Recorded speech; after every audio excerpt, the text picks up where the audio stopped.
Përshëndetje të nderuar zonja dhe zotrin, ja tani ku po takohemi me historinë e radhës, këtë herë për të treguar dhimbjet e një zonje që ka kaluar në jetë.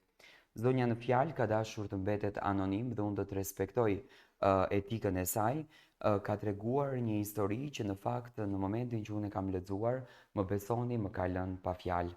Do të thoja një shpirt i vyshkur nga lodhja e jetës, jo nga mosha.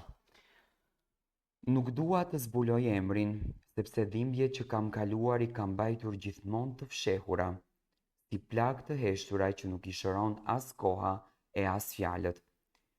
Jeta ime nisi si një pranverë e bukur, me aromën e dashurisë dhe ngrohtësisë në një familje që më rriti me aq mundësi sa kishte.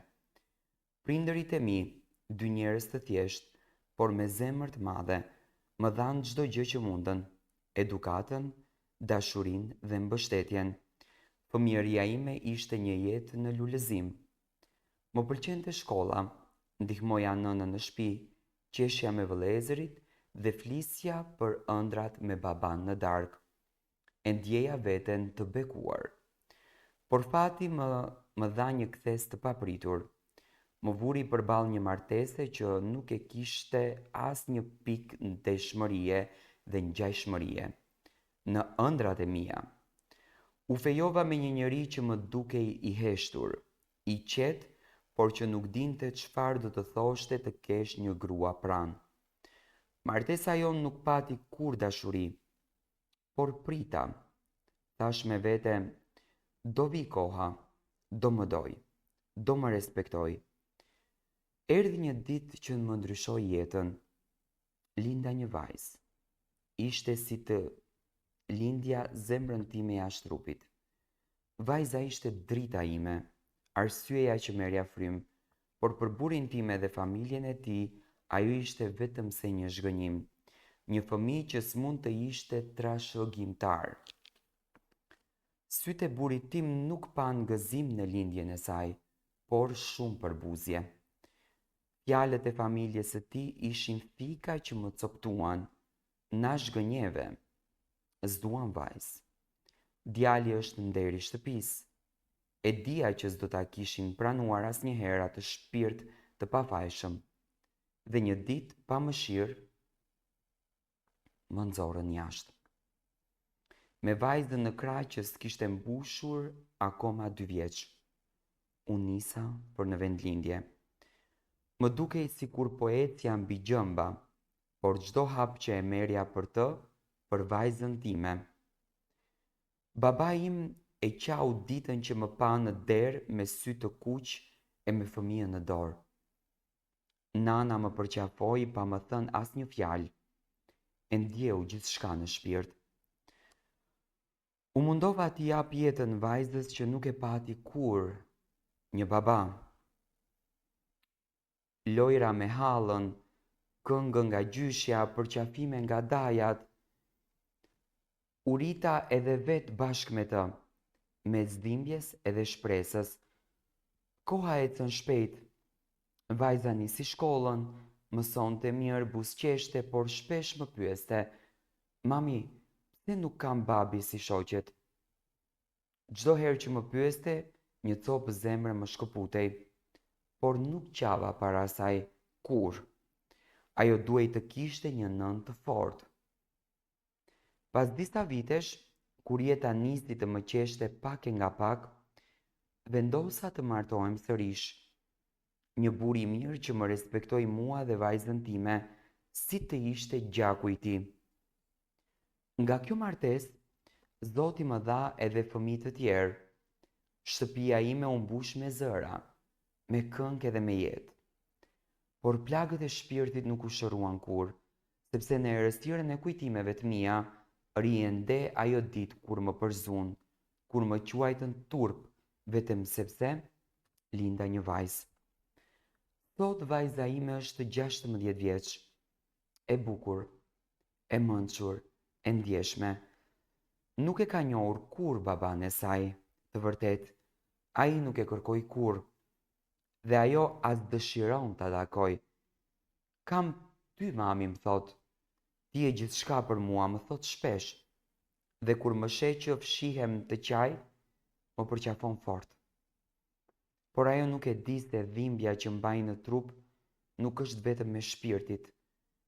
Kam vite që vuaj edhe fizikisht. Mjekët më japin barna, por asgjë nuk ma shëron shpirtin, sepse ajo dhimbje nuk shihet në analiza.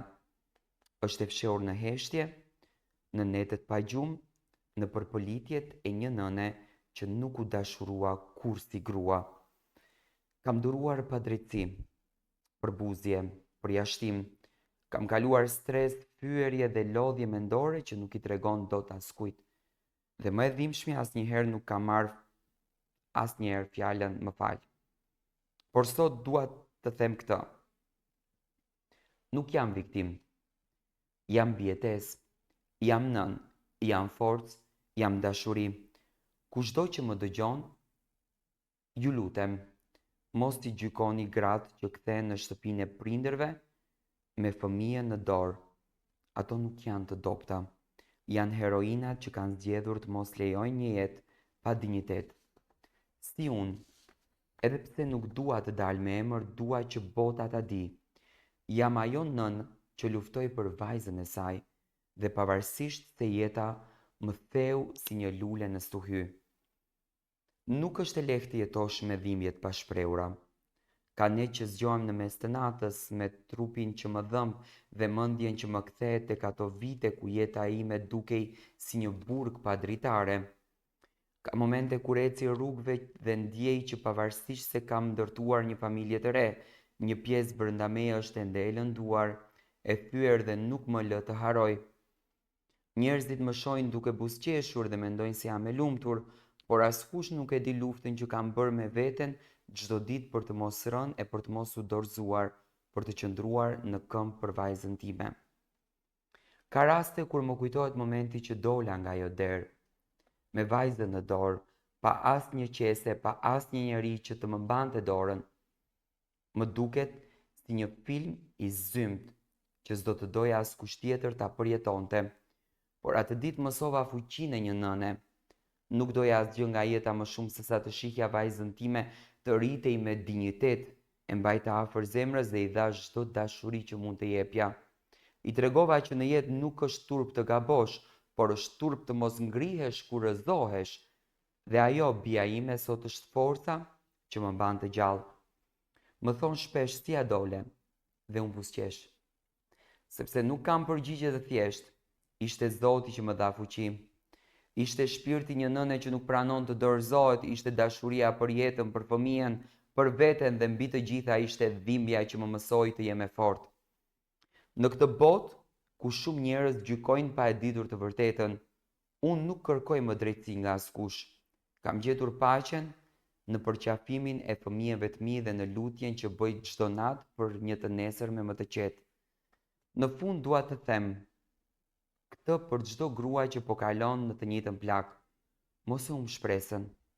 Plagët nuk do të zhduken, por do të bëhen pjesë e rrugtimit tënd.